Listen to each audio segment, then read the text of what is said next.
Hello everybody, this is Mike History 2 and I'm finally making another video. I honestly wish I could upload more, but with school I'm so busy. So yeah. So welcome to the United States versus the United Kingdom part 5. And so we'll be talking about the American Civil War. So the worst and only major atrocity that the United States committed was the American Civil War. The American Civil War was obviously a civil war that was fought in the United States from 1861 to 1865. Slavery was the main cause of the war, I don't care what you think, and was the main source of political tension in the 1850s.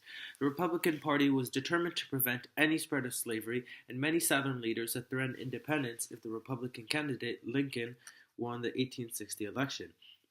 After Lincoln won, many Southern leaders felt that independence was their only option, fearing that the loss of representation would hamper their ability to promote pro-slavery acts and policies. Slavery was a major cause of disunion.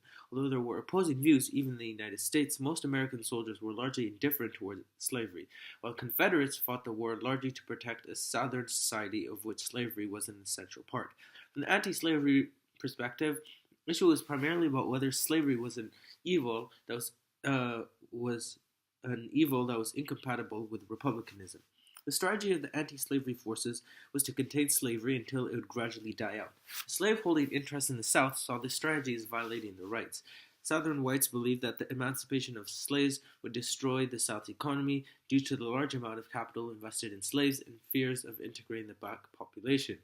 In particular, Southerners feared a repeat of the Haitian Revolution, the only successful slave revolt in history in which nearly all white people were killed. These fears were made worse by the recent attempts of John Brown to instigate a slave rebellion. Slavery was illegal in much of the North, having been outlawed in the late 18th and early 19th centuries. It was also feigned in the border states and the southern cities, but was expanding in the cotton districts of the rural South and Southwest.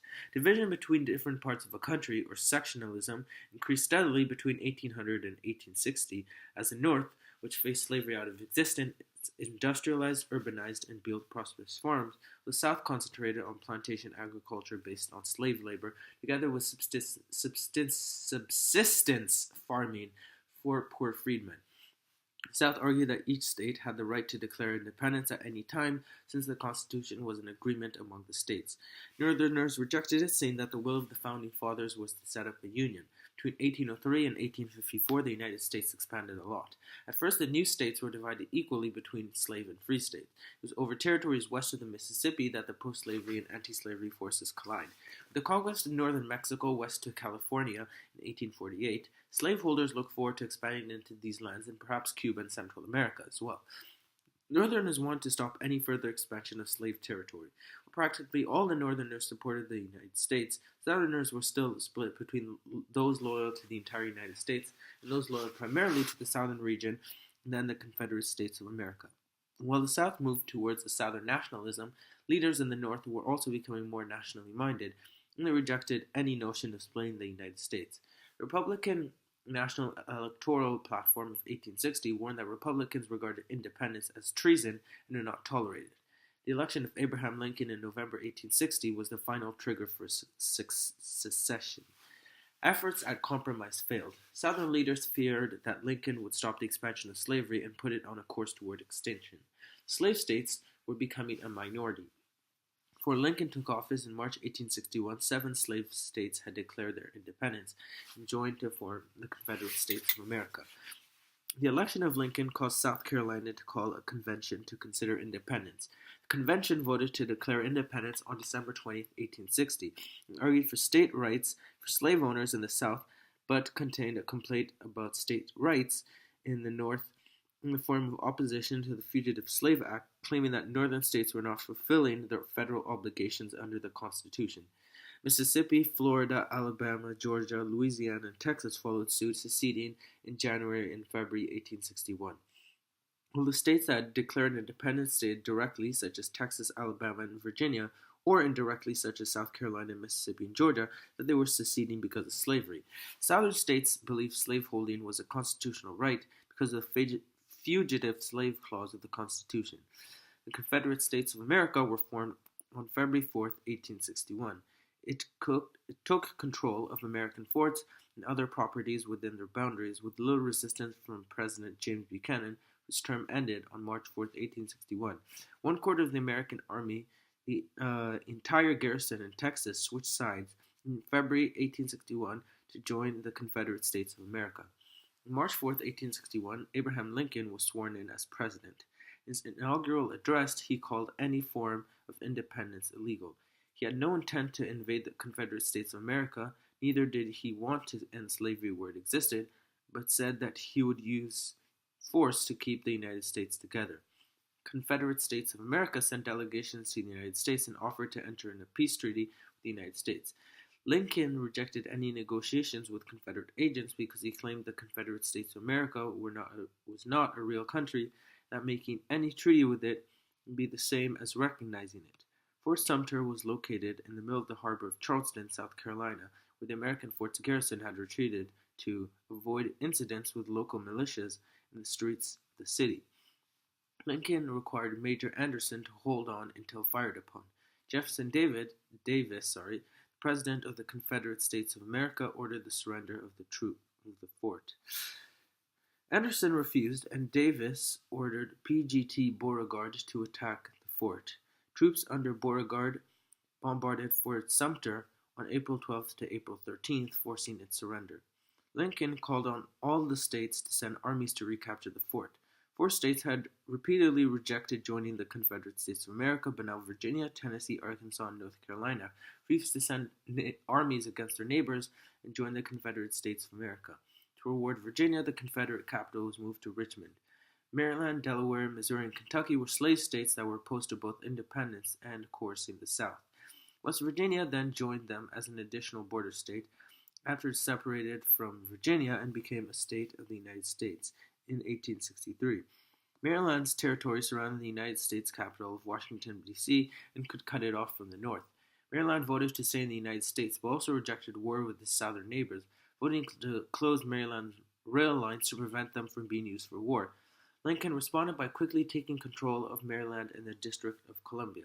Kentucky did not declare independence, and for a time it declared itself neutral. The Confederate Army entered it in September 1861. Neutrality ended, and the state reaffirmed that it was part of the United States while trying to maintain slavery. At sea, by early 1861, General Winfield Scott had devised the Anaconda Plan to win the war with as little bloodshed as possible. Scott argued that an American blockade of the main ports would weaken the Confederate economy. In April 1861, Lincoln announced the American blockade of all Confederate ports. Ulysses Grant used river transport and gunboats to threaten the Confederate States of America's fort at Columbus, Kentucky. Though rebuffed at Belmont, Grant cut off Columbus. The Confederates, lacking their own gunboats, were forced to retreat, and the Union took control of western Kentucky in March 1862.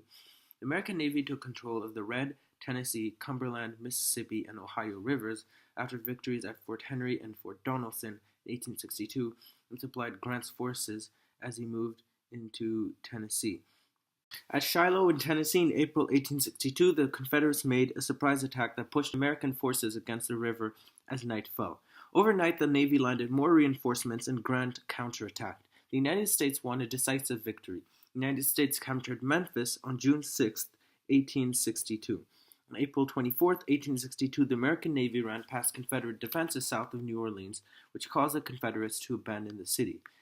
Naval forces assisted Grant in the Vicksburg campaign, and resulted in the Confederates surrendering at Vicksburg, Mississippi in July 1863, and in the United States controlling the Mississippi River soon after. Meanwhile, on land, a march by American troops on the Confederate Army near Washington was repulsed. The war really began in 1862. Upon the strong urging of President Lincoln to begin attacking, George B. McClellan invaded Virginia in the spring of 1862 by way of the peninsula between the York River and James River, southeast of Richmond. Although McClellan's army reached the gates of Richmond, Joseph E. Johnston stopped him at the Battle of Seven Pines. Then General Robert E. Lee and James Longstreet and Robert Jackson defeated McClellan in the 7 Days Battle and forced his retreat. The Northern Virginia campaign, which included the Second Battle of Bull Run, ended in yet another victory for the Confederate States of America. McClellan resisted General-in-Chief Halleck's orders to send reinforcement to John Pope's army, which made it easier for Lee's Confederates to defeat twice the number of combined enemy troops. After the Battle of Second Bull Run, the Confederate States of America made its first invasion of the United States. General Lee led an army across the Potomac River into Maryland on September 5th. McClellan and Lee fought at the Battle of Antietam on September 17, 1862. Lee's army stopped at last, returned to Virginia before McClellan could destroy it. This battle halted Lee's invasion of the North and provided an opportunity for Lincoln to announce his Emancipation Proclamation. The Emancipation Proclamation enabled African Americans, both free blacks and escaped slaves, to join the Union Army. About 190,000 volunteered, further contributing the advantage the American armies enjoyed over the Confederates, who did not dare to do the same thing since it would delegitimize slavery. At first, Lincoln tried to stop emancipation to keep the loyalty of the border states and the Democrats. Lincoln issued his Emancipation Proclamation on January 1, 1863. His moderate approach succeeded, and he convinced the border states of Missouri, Maryland, and West Virginia to abolish slavery too. By late 1864, Lincoln was playing a leading role in getting Congress to vote for the 13th Amendment, which made emancipation universal and permanent.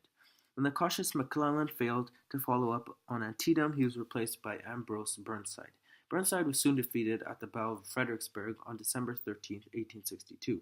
After the battle, Burnside was replaced by Joseph Hooker.